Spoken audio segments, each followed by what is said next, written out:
ज्योतिश्च मे स्वच्छ मे यज्ञेन कल्पन्ताम् प्राणश्च मे पानश्च मे व्यानश्च मे सुश्च मे चितं च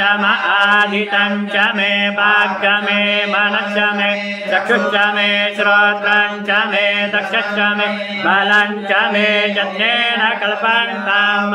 ओजश्च मे सहश्च मयात्मा च मे तनुश्च मे कर्म च मे कर्म च मे गानि च मे तेनि च मे परोगुखि च मे शरीराणि च मे जरा च मे यज्ञेन कल्पन्ताम् ज्येष्ठ्यं च आधिपत्यं च मे मन्युश्च मे वामश्च मे मश्च मे पश्च मे जेमा च मे महिमा च मे परिमा च मे प्रतिमा